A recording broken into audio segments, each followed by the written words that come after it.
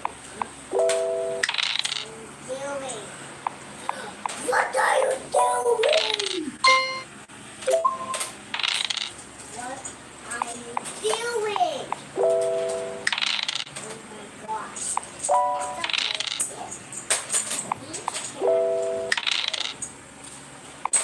What are you doing?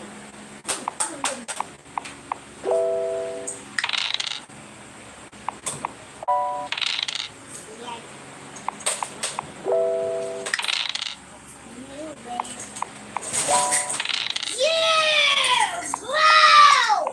Baby. Wow, what are you doing? Whoa, what did you do? Why? Oh, are you hungry? Yeah?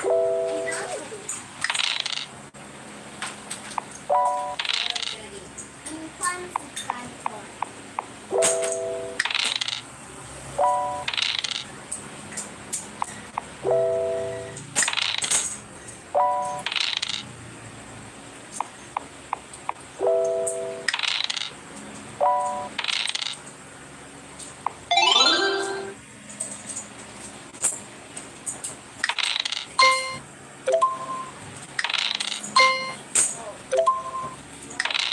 Whoa! Whoa! You need the aquarium! Yeah, we got Ah, we don't want to keep what's that? Let's keep it like that. Let's do what you're talking about. Well, what are you doing? Well, what are you doing? Whoa! Why are you placing? Oh, the stuff here. What the cinema?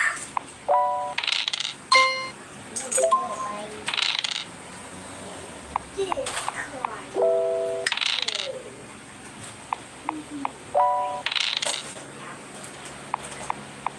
Whoa, what did you do to the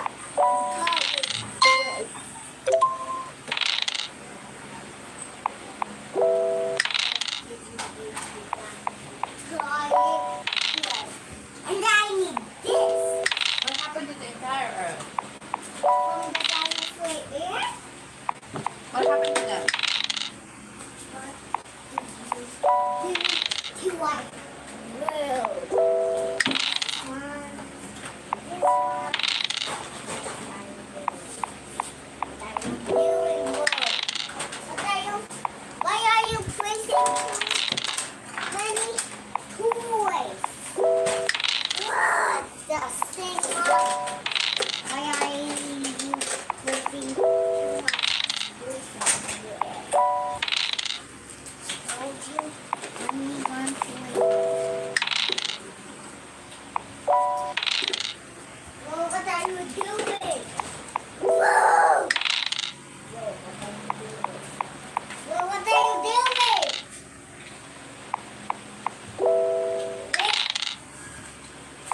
Well, what did you do? Okay, really? What the Sigma? Why did you have so many? What?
gonna take a long time. You did not stitch earlier, yeah? You have to stitch already.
Oh my god, I finally woke up feeling good, so let's start another day.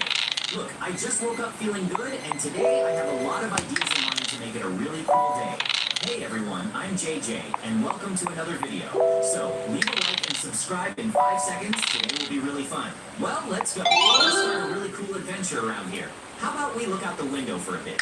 As you can see, it's a beautiful day outside, and that's really interesting because we can take advantage of several opportunities, like swimming in the pool, or going to the beach, or doing something fun with some friends. I guarantee there will be plenty of opportunities we won't miss. So, come on, let's go downstairs and think of something we can do outside. I guarantee it will be really cool. Well, first, I need to make breakfast because I'm starving. Yeah, I can't go without eating anything.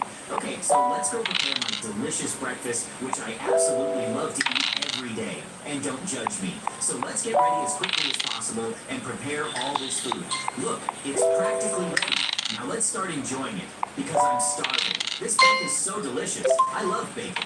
Well, now that I've finally eaten all my food, I need it. And now I'm finally going to enjoy this sunny day and go out for a bit and have some adventures. Come on, let's go once and for all. Look how incredible the day is outside. Okay, so let's go enjoy it. But now, what should I do? I have to think of a strategy. I know. I think I'll just take advantage and stay here for a while admiring the view. But wait, who is this girl? I've never seen her around here before. Is she a new neighbor? Is she some tourist? I have no idea. I just know she's very beautiful, and I'm completely in love with her. Look, I need to talk to her immediately because I can't lose sight of her. I might never see her again. Well, you know what? I'll go talk to talk? I'll gather up the courage and it'll work out great. I guarantee she'll like meeting me, so let's go once and for all. Look, hey girl, my name is JJ. I was chilling and I saw you passing by, and I was so happy to meet you. What's your name? My name is Romy. Who are you? I have no idea who you are, but I confess I'm very insecure about talking to you. After all, you're very ugly and not my type.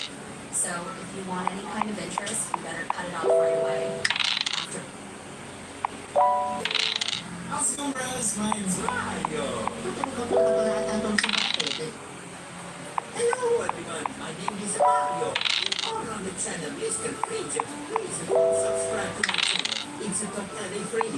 If you do this, then you will be my best friend. Also keep a cookie. If you are watching this video, Mamma mia, you can also leave a like. Helps me make more videos for you. Oh, hello there. Okay. Very scary. What is that?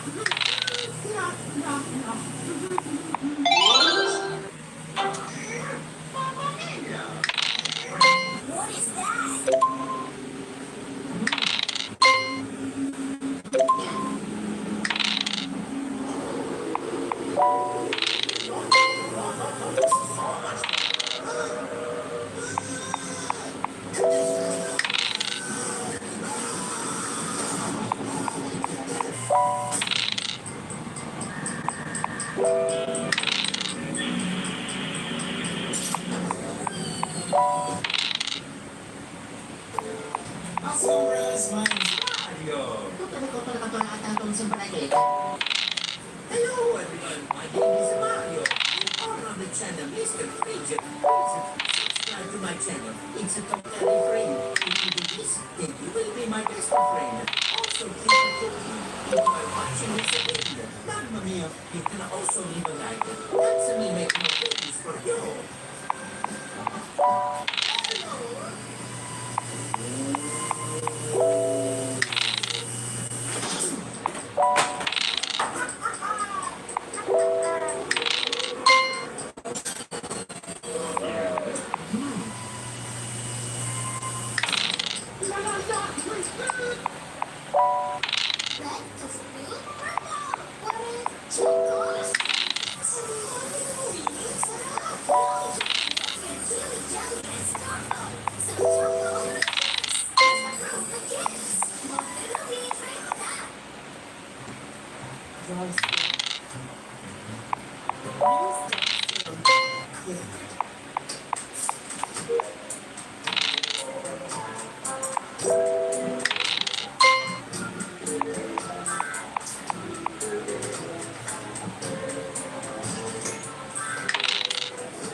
It's such a nice day out. I think I'll go for a morning walk.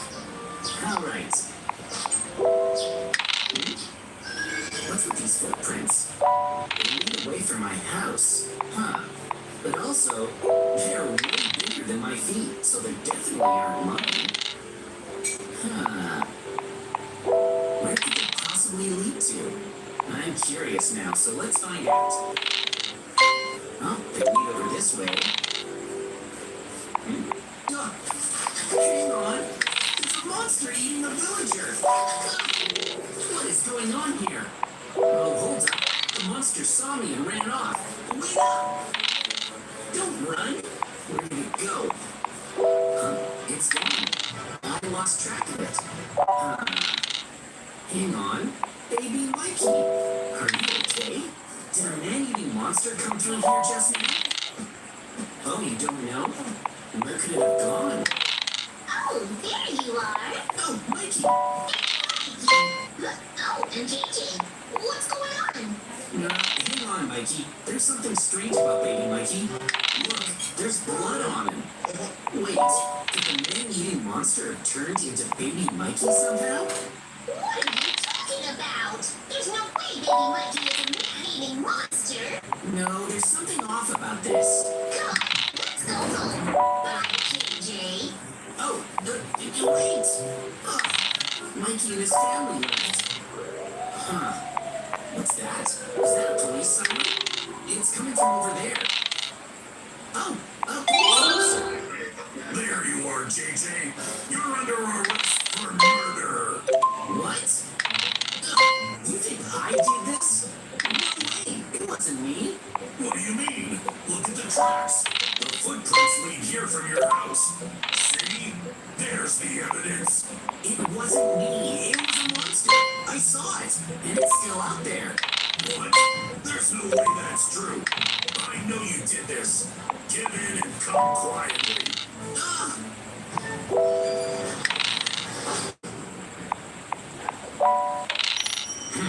I've been arrested for a crime I didn't commit. Those footprints must have been a trick to frame me. Well, if the monster continues to run free, many more people will get hurt. So I need to escape and capture it. I guess I'll search this cell for a way to escape.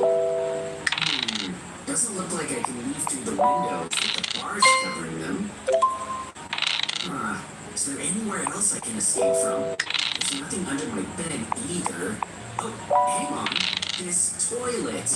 I can probably escape through here. It might lead outside. Still, it's kind of gross, and I really don't want to do it, but I guess I have no choice. So, here I go. Okay. Breathe. Can't breathe. I'm running out of breath, and it stinks in here. I have to go as far as I can. Can I make it? Hang on, is that? Whoa, I did it! I managed to make it outside. But I almost suffocated, and it stank in there. Now I'll begin investigating. Mikey's family was awfully suspicious, so I think I'll start with them. I'm gonna build a device that will let me expose the Mikey family secrets. I'll start building it right away.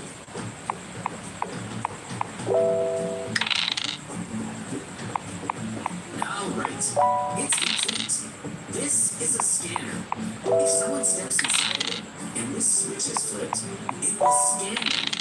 Then the monitor to the right will display what's really inside that person.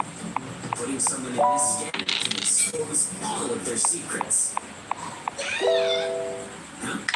What was that? I heard a scream coming from somewhere in that direction. Let's go check it out. Oh, Mikey's here. Hey, Mikey, what's wrong? No. JJ, look! This police officer! How could someone do this? No, I can't believe the police officer died too. The monster must have eaten him. This is really bad. I guess we have another victim after all. Mikey, will you help me investigate? Huh? The truth is, I actually saw the monster eating a villager this morning. And I think the monster is transformed into someone in this village. But how will we know if someone is really the monster in disguise? Here, I'll show you. If I scan someone in here, I'll know that they're the monster. Oh? Alright, let's scan you first, Mikey, to see whether it's you or not. Me? No way! I don't want to! I'm not the monster! But it'll only take a few seconds to do it, Mikey, and then you can prove you're innocent. No way! Absolutely not! Huh? What? Mikey ran into his house. But why is he so against it? Something's definitely off. Well, I guess I have no choice but to quietly scan him while he's sleeping. I need to see what he's hiding. Alright, it's nighttime now. So my plan is to quickly sneak into Mikey's house and bring him out here to scan him. I hope he doesn't wake up. Open. Oh, good. Mikey's asleep. And so is Mikey's wife. Huh? Hang on. Maybe Mikey isn't here. And it doesn't look like he's around here either. Huh. Oh well. Alright. It's time for me to bring Mikey over to the scanner so that I can scan him. Okay, I'll grab Mikey and drag him over slowly and carefully so I don't wake him up. Alright. So now I'll open the door to the scanner and drag Mikey inside of it. Okay, that should be good enough. I successfully managed to carry Mikey into the scanner. I'm gonna close the door. Oh, he woke up. Huh? Where am I? Am I inside the scanner? I said no! Let me out! JJ! I brought you in here while you were sleeping. I don't want to be scanned! Close, Mikey. Alright, starting the scan. What's gonna happen? Well, oh, it looks like the thing is finished. Well, it looks like Mikey isn't the monster. And now that I know Mikey isn't the monster, I guess I can let him out. It's fine, Mikey. I told you so, JJ! I'm not the monster! That's true, you definitely aren't the monster. But come take a look at this monitor. Huh? What's with all the video games, Mikey? Oh. Well, you see, my wife bought them for me this morning.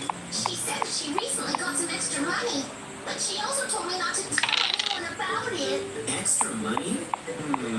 Something feels fishy about that story. Hey, let's try scanning your wife, too. You think that my wife might be the monster? I know that's not what you'd like to hear, Mikey, but we have to keep investigating.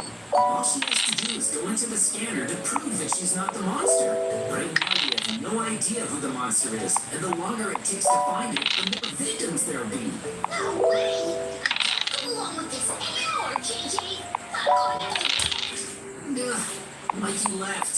Well, Mikey's family are still my #1 suspects. If I'm going to prevent there from being more victims, I need to continue my investigation.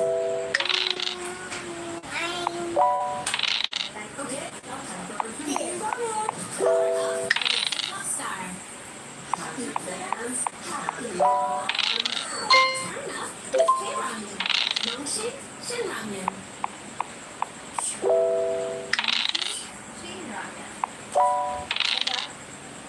Alright, it's morning now. I remembered that Mikey's wife really loves gold. So, this is what I'm gonna do. I'm gonna leave lots of gold outside of Mikey's house to lure Mikey's wife into the scanner. Alright, and now I'll put some gold in here. That should be good enough. I'll watch what happens from inside my house. Oh,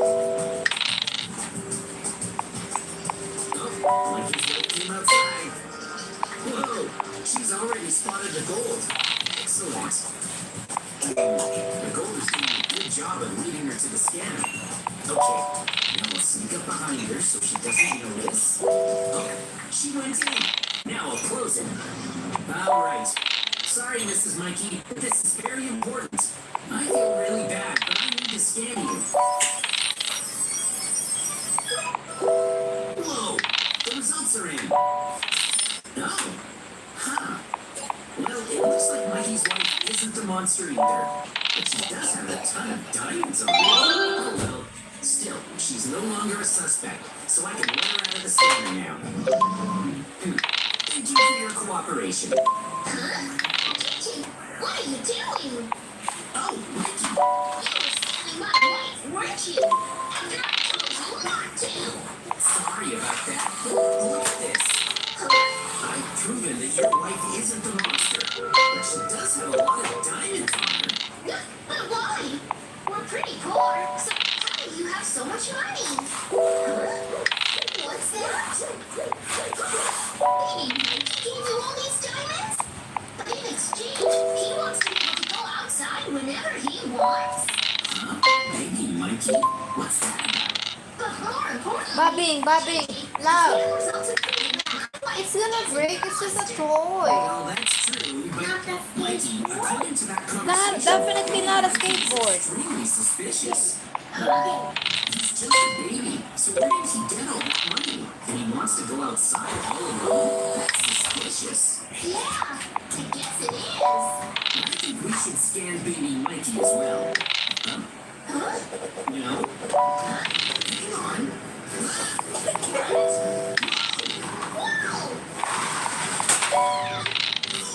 She's really mad. Well, of course she is, JJ. You'd be mad too if your kid was a suspect. But the monster can't transform into baby Mikey. So if we don't find him soon, the real baby Mikey could be in danger. You're right. Okay, JJ, I'll help. I want to find out what's really going on, too. And let's go look for baby Mikey. Okay. Okay, let's start our search right away. He's not behind the house. And he's not on the farm either. No. Where is he? Inside the house? No. Any luck, Mikey? He's not over here. I guess I should try looking for him further out. Good idea.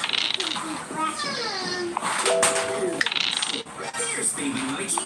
You're right. Baby Mikey, we need you to get into the scanner. There's a monster that is transformed into someone in the village and is eating villagers. We need to find out who it is. Come on. It won't hurt and it'll be over quickly. What's the problem with you? That's kind of suspicious. Come on, baby Mikey. We need to get you into the scanner. My God! Baby Mikey? What's wrong? Oh, it's an hour already. He ran off. Wait for us. Whoa, he's really fast. I lost track of him. He ran away. Where did baby Mikey go? That was awfully sus. Is there another way we can scan baby Mikey? Oh, that's it. Mikey, I have a plan. What is it? Follow me. So, how are we going to scan baby Mikey, JJ? Well, monsters love raw meat. So I'm gonna put raw meat inside of the scanner to lure him in. So if the monster has transformed into baby Mikey, I'm sure that'll lure him inside. I get it. Raw meat right here. Alright, now I'll set up the raw meat inside the scanner. That should be good enough. Alright, we don't want to get caught. So I'll set up a ladder over here so we can watch what happens from the roof. What's that? Okay. Let's keep watch until baby Mikey shows up. Yeah.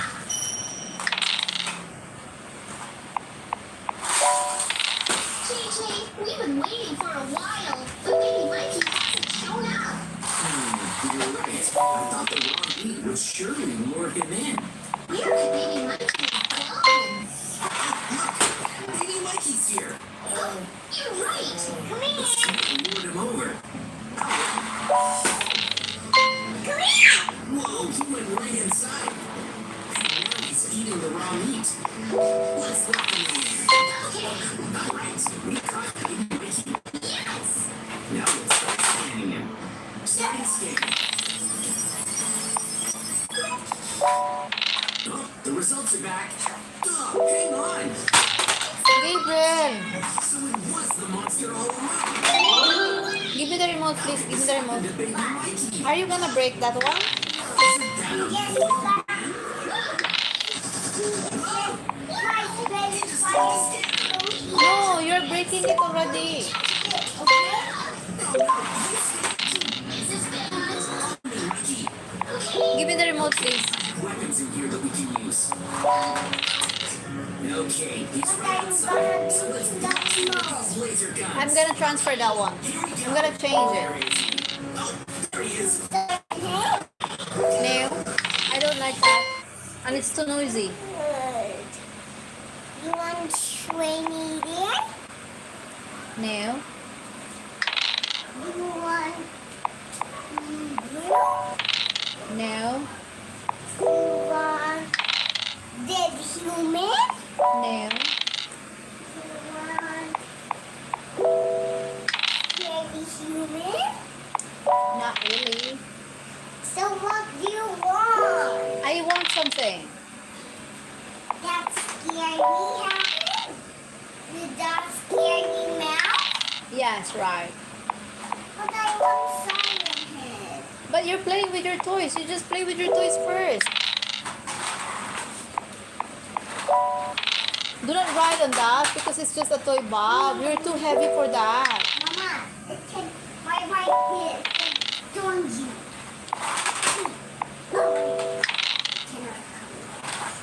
Oh my gosh! He fell again. New York Times. I crashed.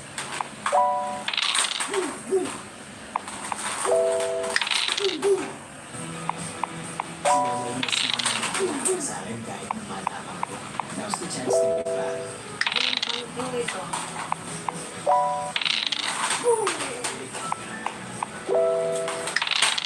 I crashed very far. Are you going to do like all those sort of pretentious dash and influencers? So I think I'll pass away tomorrow. I want you to know you all very, very much. TikTok star Ellen Atienza, who are following more than 1 million fans, created blogs about beauty, travel, fitness, and mental health, dead at 19. And then there's a blog about famous Hey. couple. Her dad, a I'm just retired broadcaster, ready. her mom, a fitness guru. Oh my gosh. Photos. Change She brought so much joy, laughter, and love to their lives and to the lives of everyone.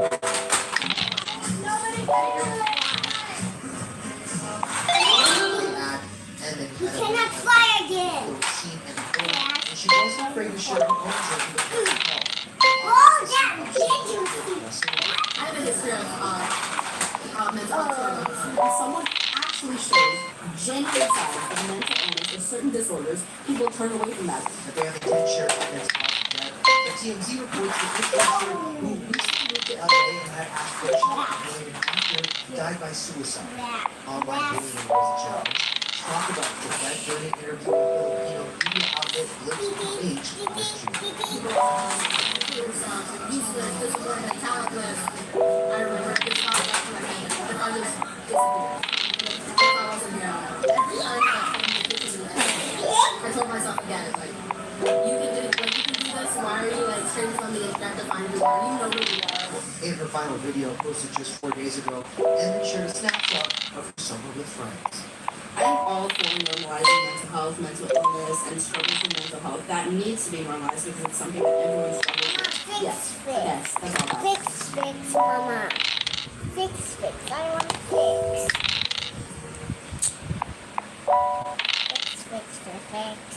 Fix.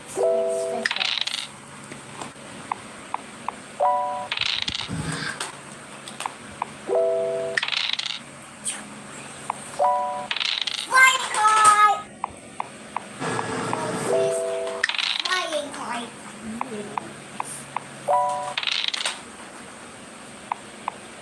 Speed kite!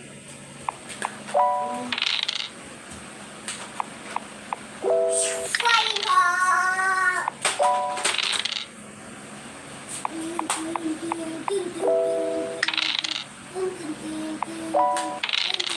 From the New York Times, I'm Natalie Kitchen.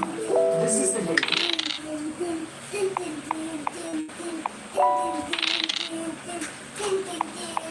How she play Hannibal? Well, the kid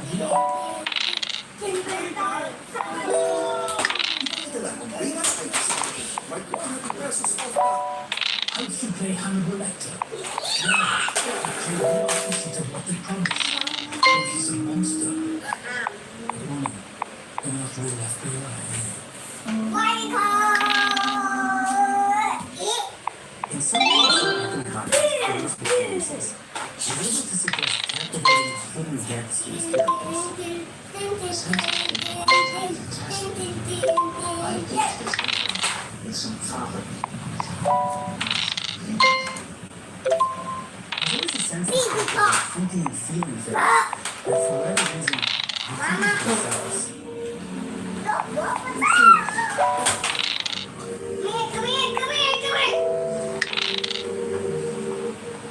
But in his new autobiography, Hopkins himself is his life, revealing details about his tough childhood in Wales, in his painful estrangement from his only child. Hopkins is 87 now, and he makes it clear in the book that he's grappling with life's bigger questions, but why it all, and what it means. And how mystified he feels by the sheer luck and improbability of his unlikely life. Here's my conversation with Anthony Hopkins. Hello, David. Tony Hopkins. I was wondering, do I go Sir Anthony? Is that No. Sorry. Nice to meet you. Good to meet you. You know, I thought it might be interesting to start with a key epiphany that you write about in the book. You know, we all have our turning points in our lives, but you have such a specific one. You know exactly what had happened, a moment that sort of changed everything for you. Can you tell me about what happened on December 29th, 1975 at 11 o'clock? Well, so almost 50 years ago. I'm always slightly reluctant to talk about it because it doesn't sound preachy, or like a goody two-shoes. Can you please give me my other phone, Bobby? Driving my That car one, that one. in No, California the black one. in the blackouts. Yes. And then the other one No too. clue That one, where I yeah. was going. And it's the moment Thank you, when love. I realized that I could have Thank killed you very somebody much. for myself, which I didn't care about. And I could have killed a family. What is that? It's And I you. realized I know. It's Dada. alcohol. Yeah, That's I'm Gabriel. me. That's right. And I That's came you to my too. senses. You. I said to an ex-agent of mine at this party in Beverly Hills. I signed. So I made the fatal phone call to an intergroup in LA, 12-step program. So we sent somebody over to meet you. I said, no, I can't see you. So I went to the intergroup office. So 11 o'clock precisely. What did we watch? And this is the spooky part. Some deep, powerful thought or voice spoke to me from inside and said, it's all over. Now you can start again. It's all been for a purpose. So don't forget one more time. Just a voice from the world. From inside, deep inside. But it was vocal, male, reasonable like a radio voice. And it was, a moment I was, it's all over. The craving to drink was taken from me, or left. Now, I don't know of any theories except that, divinity, or that power that we all possess inside us, that creates us from birth, life force, whatever it is. It's a consciousness, I believe. That's all I know. But my whole life has been like that. Should I give you another epiphany? I'll go back to 1955, Easter. And I was, a school report had arrived, the dreaded school report. I was 17, and I was dreading this day because my parents would read these terrible reports on my progress in school because I was a dummy. I was known as Dennis the Dunce. Couldn't understand anything that was going on. Resentful, lonely and all that. I remember my father opening the report. The dreaded moment, about 5 o'clock in the evening. We were going off to see a film on a beautiful spring day. He opened the book, and it said, Anthony is way below the standard of the school. Which is a death knell, really. And I thought, I don't know what's going to happen to Anthony. But he was worried because I'm quite reasonable. He'd spent a bit of money to give me an education. And I wasn't capable of meeting that standard. I couldn't understand anything. My brain was sort of cut off. But I remember taking a slight move away. He said, one day I'll show you. My father looked at me and said,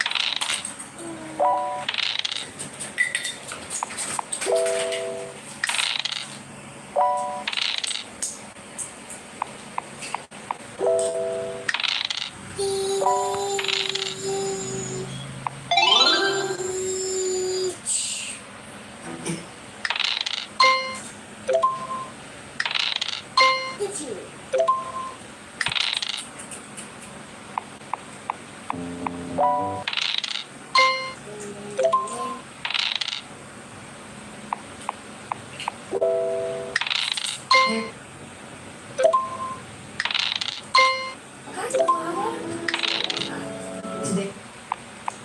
Golden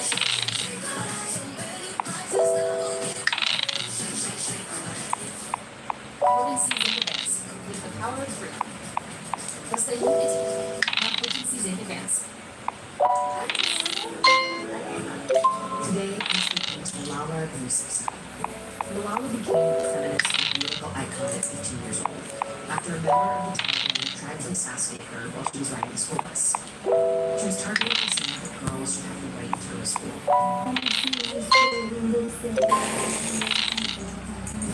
At 16, she wrote a memoir about her experience, and at 17, she won the Nobel Peace Prize, becoming the youngest person to ever win that award. For years, the world has known her as this extraordinary young activist, but now she has a new memoir.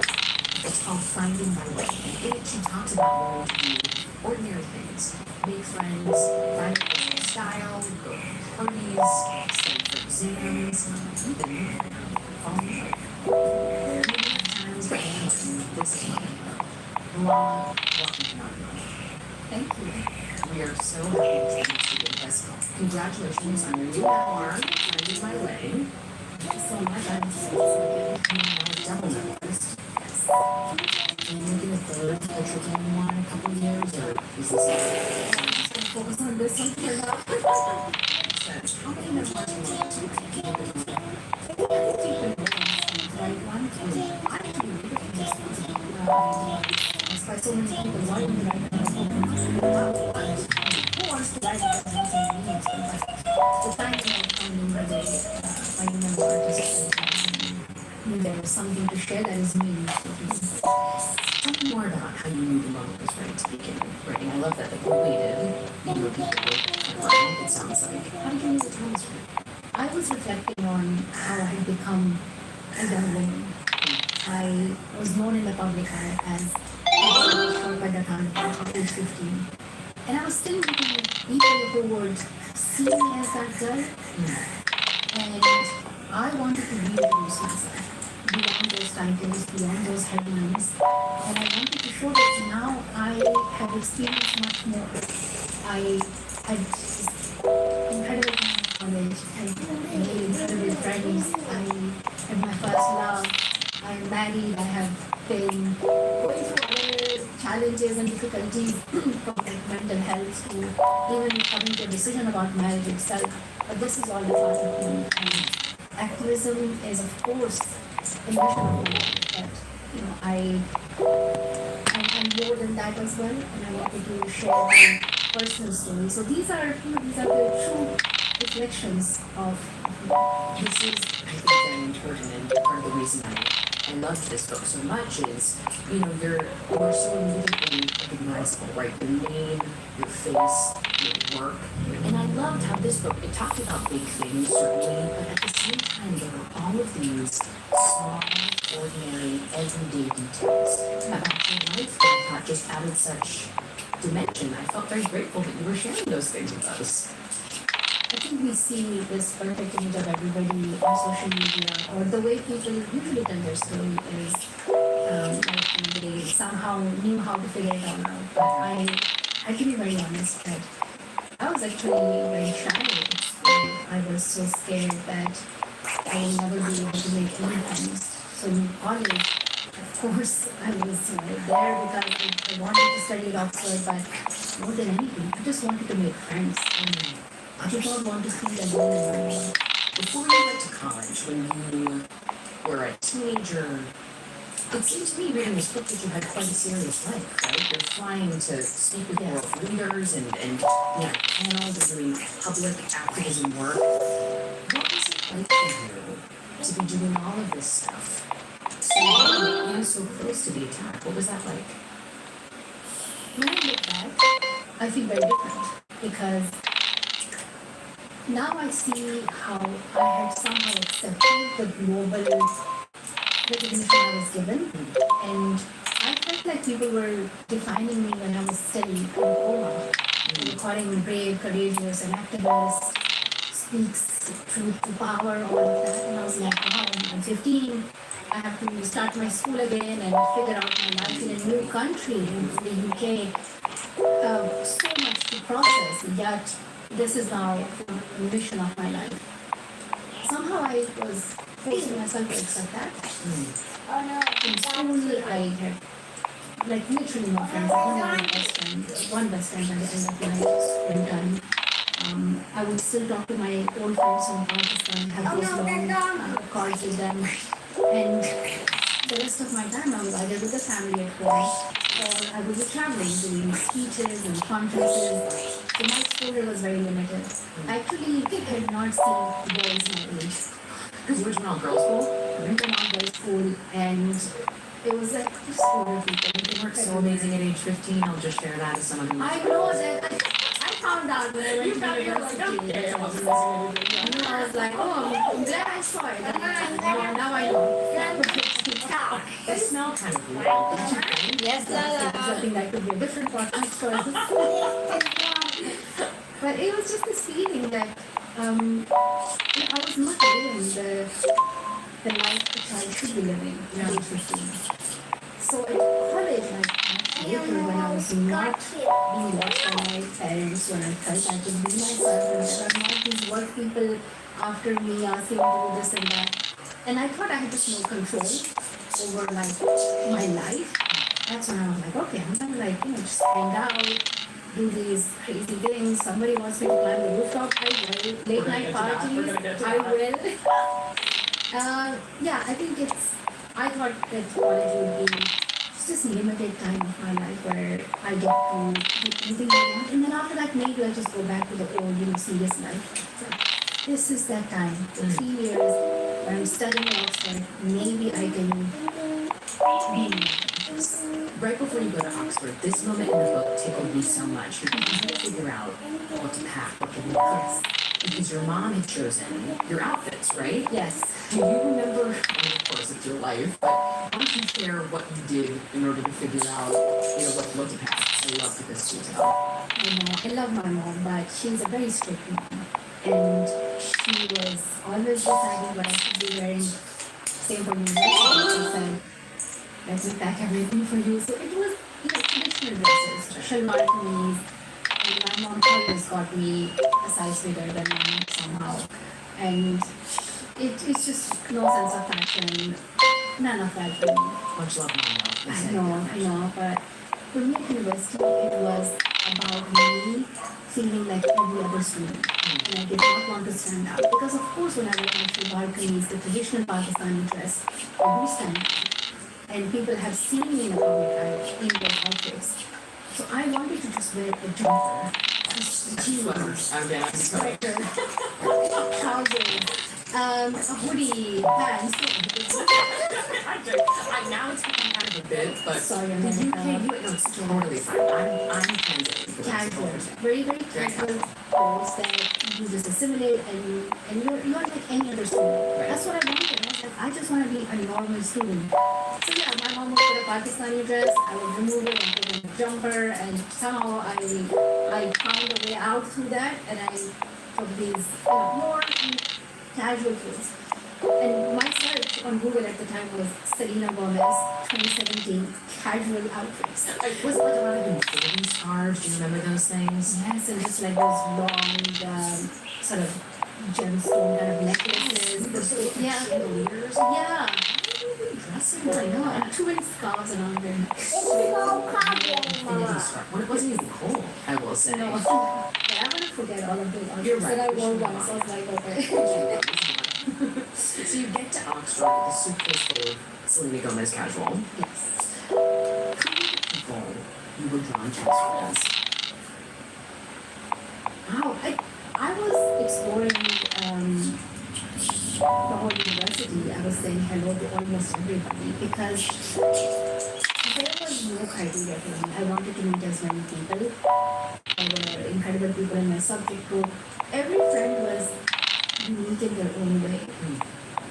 And we had a lot in common, but also very different experiences in terms of our background, where we had come from. There was always something to talk about and always something to learn when we do the friends. They made Oxford life more fun for me because this was a time when I was not being asked about what was it like meeting that president and so what do you do for Malala Fund. It was about How was your essay last week? Wasn't that question so hard? Did you figure it out? This tutor is like so annoying. Or can we skip this lecture, please? Yeah. These are the conversations, and that's exactly what I wanted. I wanted to be a student. I wanted to be treated as a friend. And all of these people, the incredible friends I made at Oxford, made me feel like I was their friend. And I felt so secure with them, not being judged. And yeah, this was the most precious thing from college. You are making friends, you're doing all these, totally normal college activities, and yet you do have a security detail that follows you on campus. And I wasn't exactly sure, like, are they literally everywhere with you, just a few steps behind, or how is that? Yeah, they're following you. They are non-uniform, and they want to keep it as normal for you as they can. Sure. But there is a point where your friends are like, you see these strangers behind you every day. Are you okay? Are they following you? And I'm like, no, they're just taking care of me. Don't worry. They would come to, like, parties and stuff? Yeah. Okay, that's fine. Yeah, I mean, Similar like, as the party. yeah, quite older. Yes. You also got up to some mischief in college in the dead of night. Tell me about that. Yeah. So in college, I found out about rooftop climbing. And this is some like a secret thing that these students do, where they're like, you want to get in trouble. So in our college at Oxford, there's the bell tower, Yeah. and it's not easy to get up there. So you have to go up to the top You just read floor. it for me in case I want to ever go to Oxford and find this. I think you should not do that. You're right. I think it's not allowed anymore, but so you go up to the top floor of the main Albert Hall, Okay. and you get a small room there. There's a small window, and you open that window, you sneak out through the window, and there is this narrow roof path. But it's very narrow. I'm Like getting one so interested. person, Keep going. you can put like 1 foot at a time, basically. Like, show me with your hands. How narrow is it? It's Don't just you narrow. even say that. It's very narrow. It's basically like the roof's sort of the edge on the side. You're clean on. And there's like another part where you sort of have to like jump. Now this next part of the roof, it's very scary. So I had a mischievous friend who took me there, and they're like helping me, and so they jumped before, and then I jumped after. It's night, right? It's midnight. It's very late. Right? So now I'm describing it. So and put me in that mode for the first time. So it's dark outside. You're looking out. Right about to the bedroom. What's going on in your mind? It's very dark in the house. It's quiet, and I felt like it was just me. Oh no, the money I fit. was in Oh control no, of what the was money happening, fit. and we were about to climb the rooftop. A very risky journey because we're walking on this very narrow path of the roof, and one misstep, you will fall from the 4th floor of the building. I don't think we will survive. So then we go up to the bell tower, and we sort of sitting there, and you could see, the bell above you. And it's just so beautiful. You look down, you see the whole college, you're wondering who's doing what in their room. Some have their lights on, and some might be sleeping right now. You look at the library, we're still studying at midnight. And you look down and you're like, are these the college security? I hope they're not looking for you. I had just told my security that night that I was, done with everything. You guys can go to bed. So I was just looking at sort of their room as well, and hoping that they will not suddenly wake up and look for me. It was a moment where I felt so close to nature, so close to myself. I could hear my heart, and it was just a magical, beautiful moment. And there I was sitting with a stranger, just doing something that I should not have been doing. But I was okay with getting in trouble. I wanted to try things without feeling like anybody was watching me, anybody was judging me or commenting about me. It sounds too dramatic when I talk about it, but it was truly a moment when I felt that I am living the true college experience.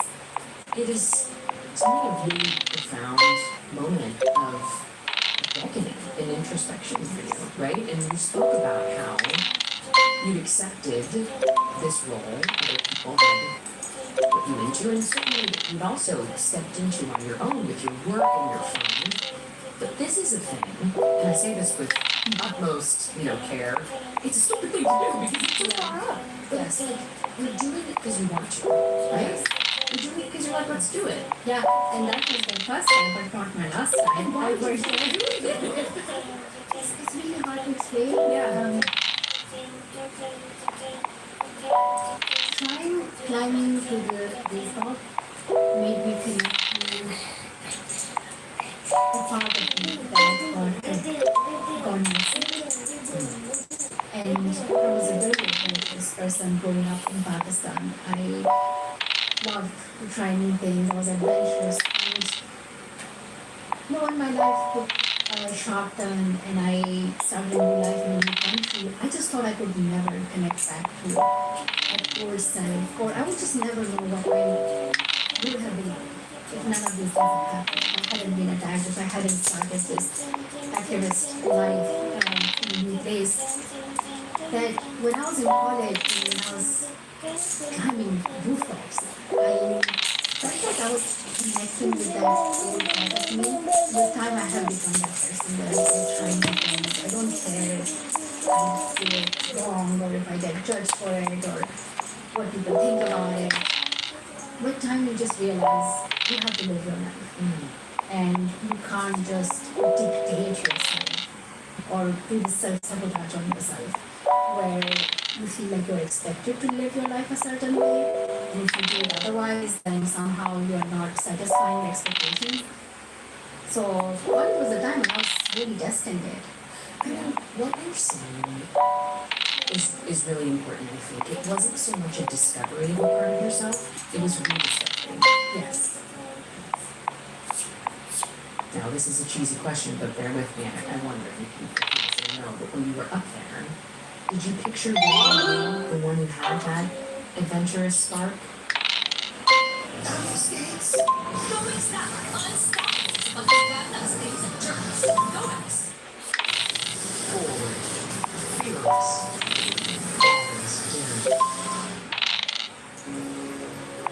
Experience banking services that put you first at RCBC. Awarded Best Bank for Customer Service. RCBC, partners through your passion, partners through generations. Shoot. I did not expect my diagnosis. I just focused on what I could do by cooking with her.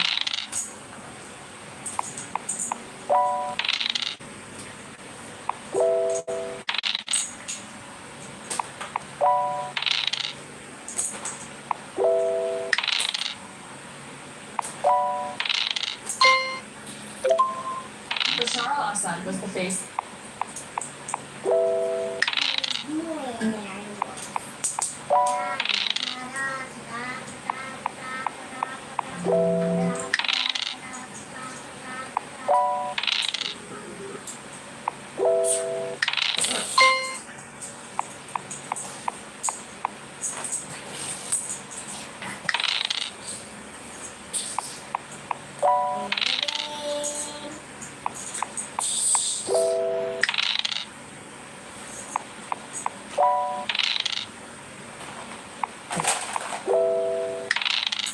This is the silly uncle, Mama.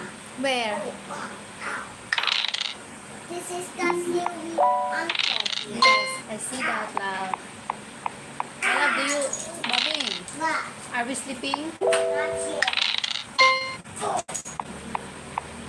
I think we should sleep. Ow!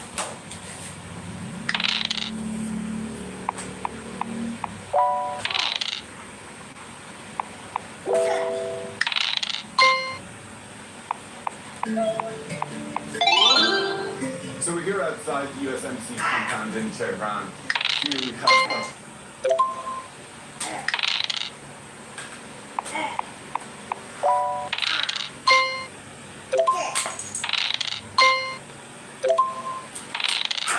Starting on your back.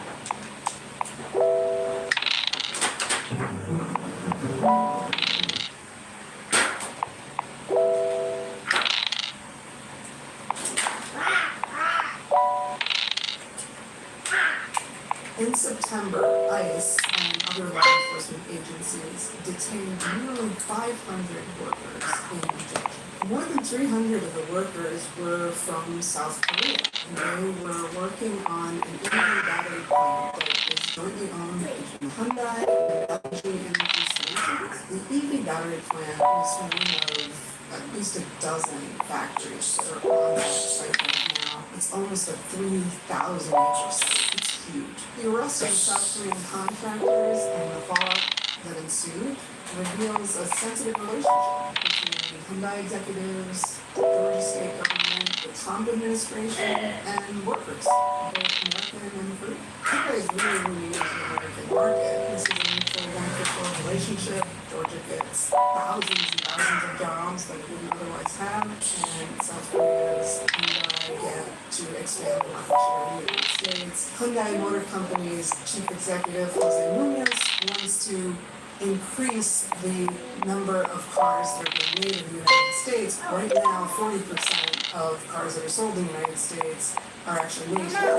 And by 2030, they want that to be 80%. People like Governor Brian Kemp of Georgia are really invested in this project. This was the largest economic development project in state history. But the factory has had at times a rocky relationship with the people of Ellaville. There's a lot of concern about the road factory being lost. People say we'll never work for this car plant because it's a foreign company and it'll always be foreign.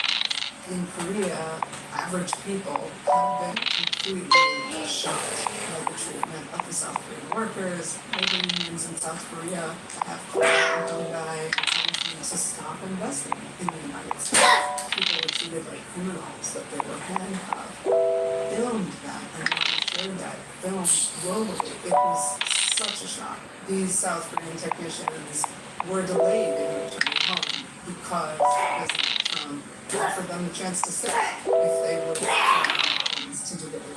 But after spending all those days in detention, all but one chose to leave the country. Some of them said, I have no interest in coming back to the United States, and I don't understand why this happened. Despite all the challenges, despite the raid and the embarrassment and the shock, despite the curveballs that the administration keeps throwing, these factories are moving forward.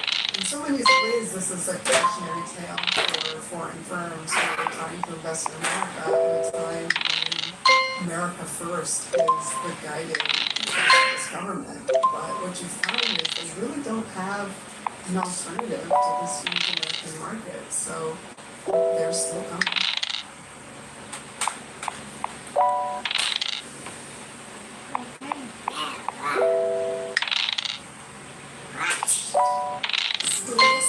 Bitin naman siya na. Sabi mo na to, hindi kaya na sa grupo. Kasama na to. Wait, kaya na? Kaya! Basta kaya ako. Hindi siya pinagkaka sa kaya.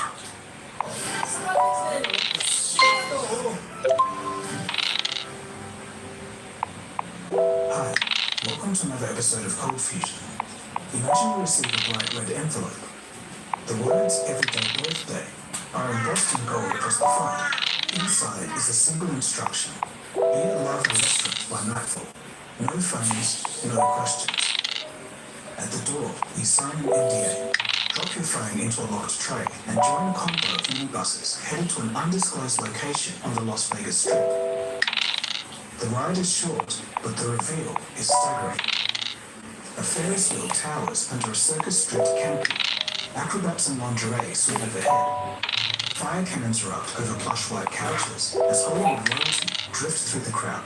Kanye West, Kim Kardashian, Paris Hilton, Bradley Cooper, Robert De Niro, even Robert Leach, the man who spent decades on clean excess, stand awestruck.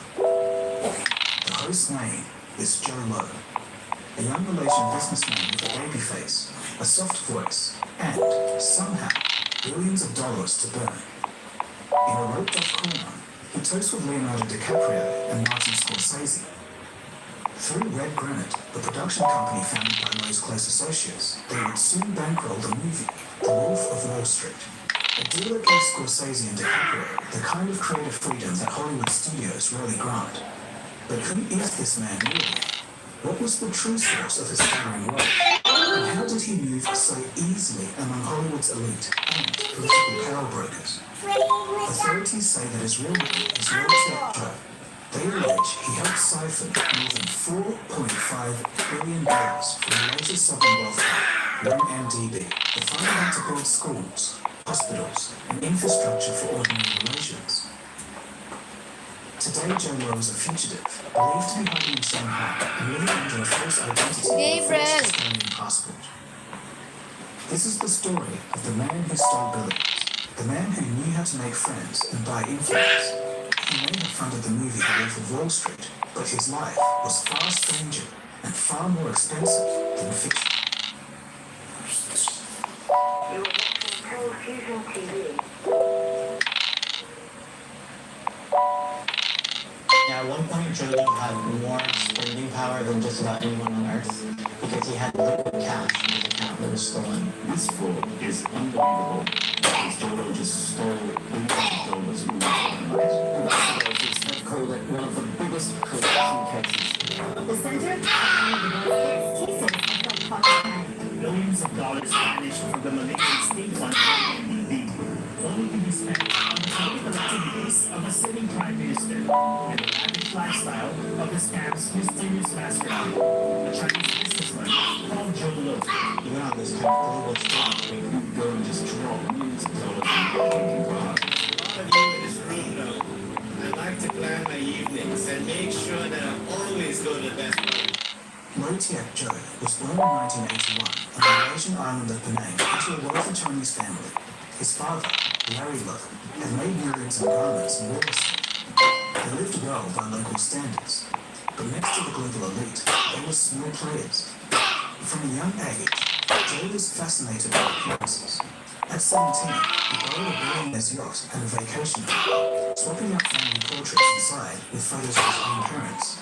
He tried to fool his friends into thinking that he owned the yacht and home. Locals thought he was a clown actor, but for Joe, it was just a rehearsal. He had learned that perception could be more powerful than truth. At Harrow, an elite British boarding school, he surrounded himself with the sons of Gulf royals. They arrived in Rolls Royces, flew private, and carried the confidence of inherited wealth. Joe wasn't as charismatic, but he played the role of a fixer who made things happen. He even forged embassy letters in the name of princes to reserve London nightclubs, a stunt that actually worked and got him through the doors that would otherwise stay shut. By 2001, he was at the Wharton School in Philadelphia. Warren Buffett and Donald Trump also walked the same halls. Joe studied finance, but his real lessons were social. He cruised the college campus in a leased Lexus convertible, letting his classmates believe that it was his. Rumors began to spread that he was Malaysian royalty, and of course, he never denied it. He courted with the wealthiest international students, building a network of heirs and oil elites. At the same time, he hosted parties that became campus legend. For his 20th birthday, he spent $40,000 to rent out a whole nightclub. The guests were to find a bikini-clad model stretched across the bar, covered in sushi. All the while, champagne flowed endlessly. At casinos, he lost $200,000 in a single night of baccarat, without any flinching. What set Joe apart, however, was the way he stayed respectable. He was rarely in the center. Instead, he hovered at the edges, directing the night like a performance.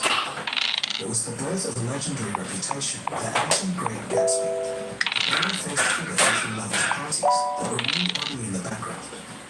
But behind the champagne and smoke machines, Joe was planning something much bigger. Through his golf contacts, he met Yosef Al-Otaiba, a well-connected Emirati diplomat, and he introduced him to Calvin Khalifa al-Mubarak, an it was a great connection because Caldwell was managing Abu Dhabi's new sovereign wealth fund. He showed Joe how a sovereign wealth fund could turn oil into global influence. Today, that wealth fund is worth $302 billion and operates in 50 countries. Joe took note. Malaysia already had a cautious state fund, but nothing as ambitious as Abu Dhabi, so he saw an opening. The timing was perfect. Najib Razak, Malaysia's then Deputy Prime Minister, was on the rise. His wife, Rosman Mansor, was infamous for her appetite for jewelry and designer bags. Najib needed money to cement his political base, and Rosmar needed cash to maintain their lifestyle.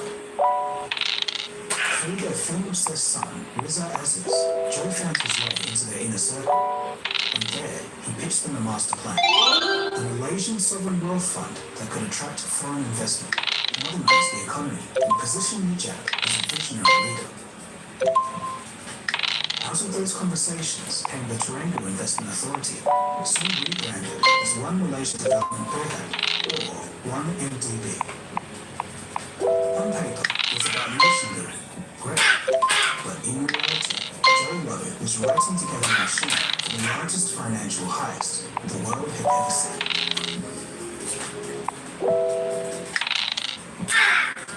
In 2009, Joe Lowe made his first big move. That year, he pitched a joint venture fund with Petro-Saudi International, an also-known oil company.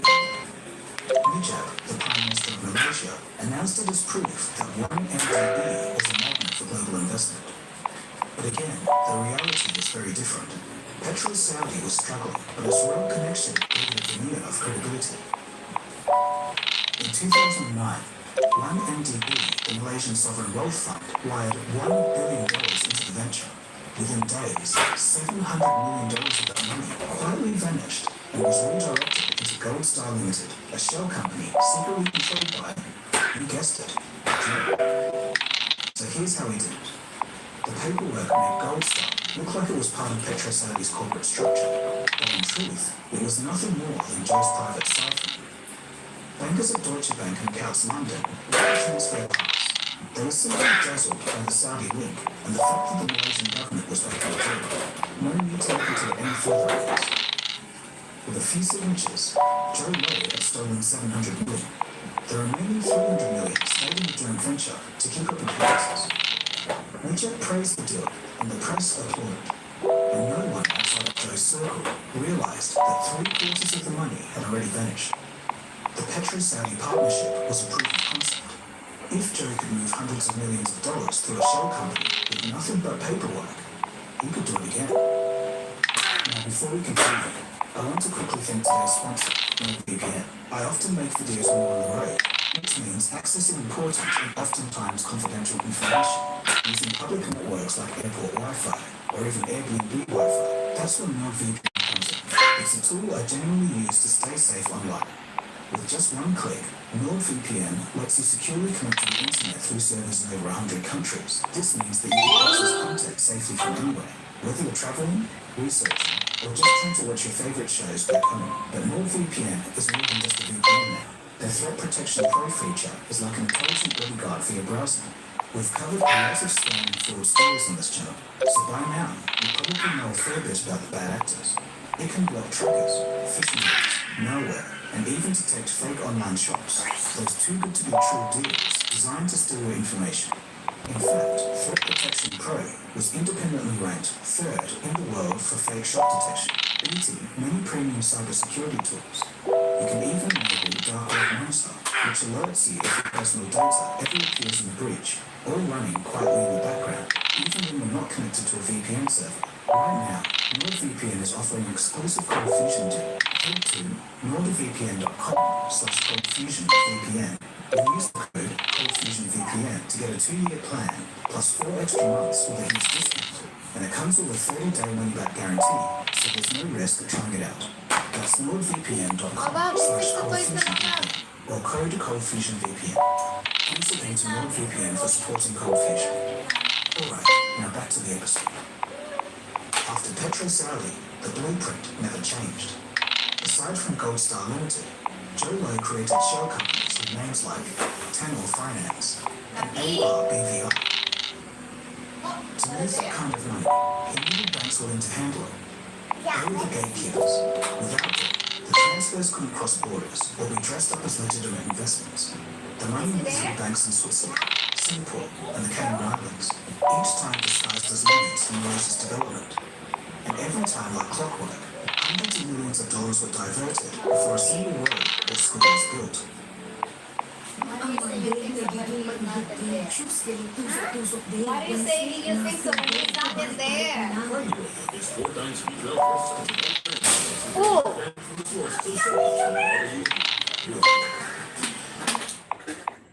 So when I went to the and when I woke up, gone. The lights What did you went do? in and I have no espresso coffee.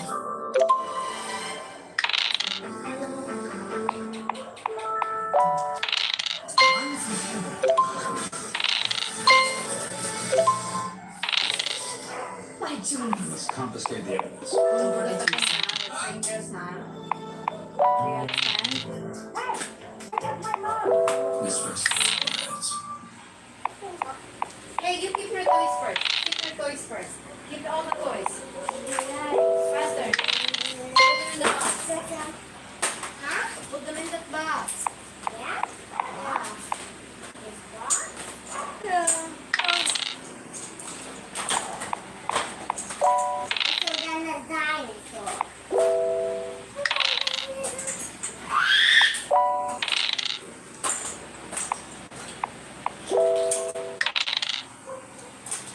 Hi, welcome to another episode of Cold Fusion. Imagine you was... After Petrosali, the blueprint never changed. Aside from Gold Star Limited, Joe Long created shell companies with names like Tamil Finance and A-Bar BVI. To move that kind of money, he needed banks willing to handle it. They were the gatekeepers. Without them, the transfers couldn't cross borders or be dressed up as legitimate investments. The money moved through banks in Switzerland, Singapore, and the Cayman Islands, each time disguised as loans for Malaysia's development. And every time, like clockwork, hundreds of millions of dollars were diverted before a single road or school was built. Now, at the same time, inside the banks, a few warning lights were starting to flash. At BCI, a Swiss private bank, the compliance officer reviewed another burst of cash transactions needless to say the least. At Falcon Bank in Zurich, the chief executive reviewed a set of this documentation. But regardless, just hours later, the man was clear. According to SAPS, executives probably sensed that something was off, but they decided to look the other way. Why? Because they were getting $600 million in fees, nearly 100 times the industry norm. As the money slashed through the system, Joe turned it into a spending extravaganza. He went ballistic. In Beverly Hills, he built a $39 million glass-walled mansion with views over Los Angeles. In New York, a $31 million penthouse. It was at the time Warner Center, just floors below Jay-Z and Beyonce. In London, he would buy a mansion near Buckingham Palace. Where else? Now he didn't have to fake flaunting wealth. He lived the lifestyle that he always wanted. But the thing is, the indulgence didn't just stop with him. Those closest to Malaysia's seat of power received the spoils. Roswell Mansor, the Malaysian president Najib's wife, received jewelry worth tens of millions, including a $27 million pink diamond necklace. Najib himself was handed $681 million that Joe had funneled into his personal.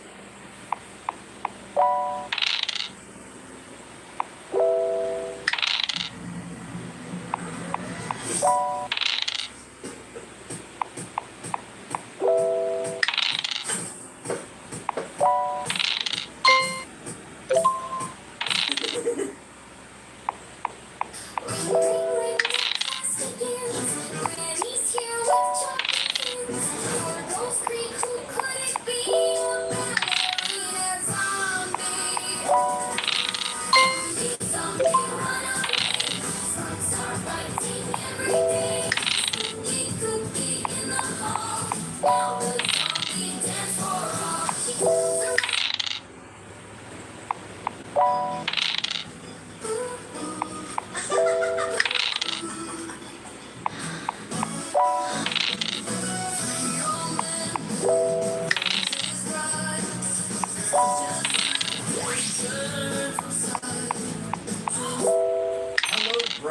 like, and subscribe.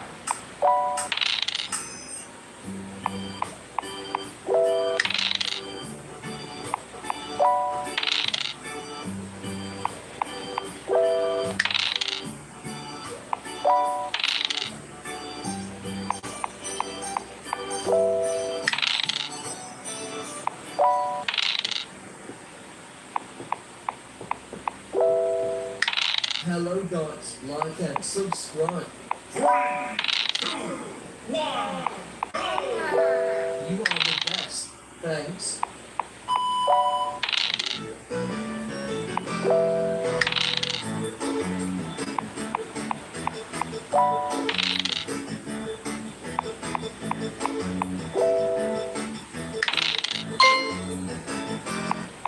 Hello guys, like and subscribe. 3, 2, 1, go! You are the best. Thanks.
New McCafe sea salt.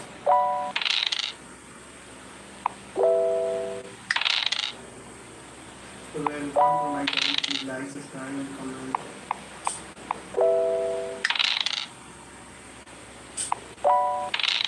Green light.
What game is that? Splunky.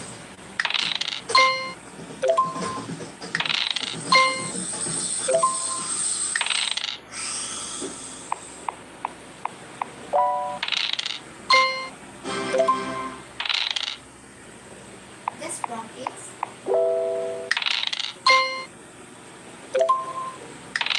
Consider mo please ang environment mo. Babin. Do you want to ligo in the ilog tomorrow? Yeah. The river? Huh?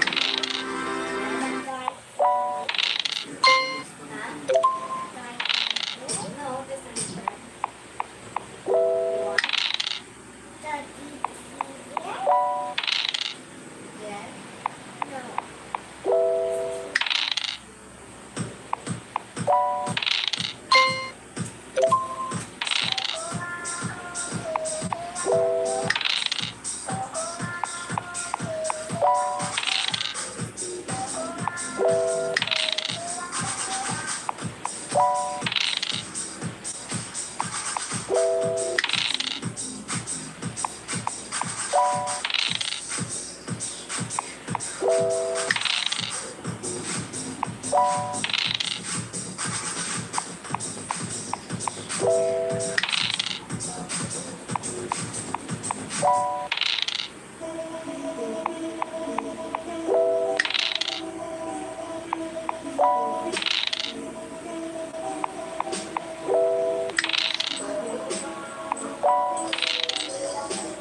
Express all day.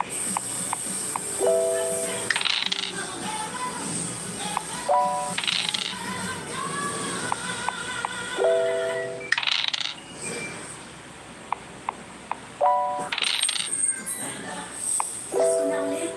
Daming rush everywhere. Daming gagawin. Daming handaan. Need more help? You got?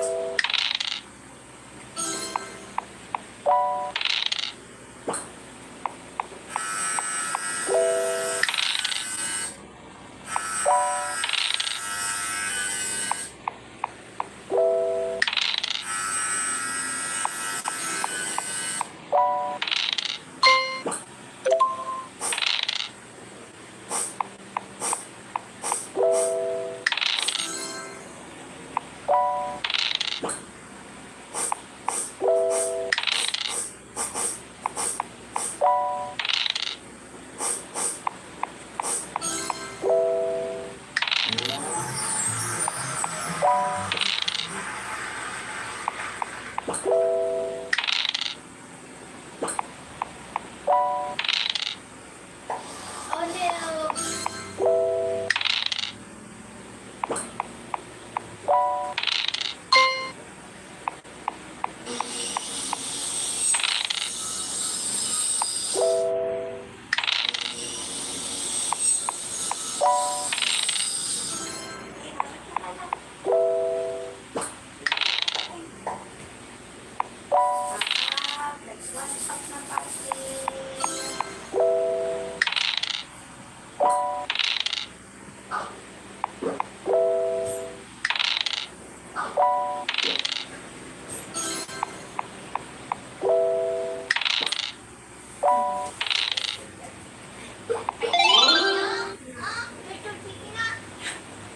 Let's go up and then repeat. And then go up. Because tomorrow we're gonna go to the You did a great job, Bobby, in making your toy liquid.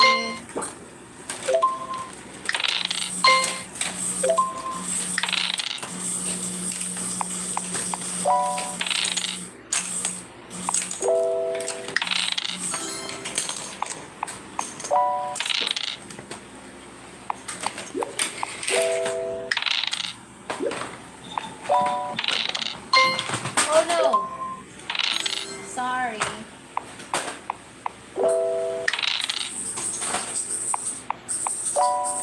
Is this 2 hours na? Oh, it's 2 hours. Let's go.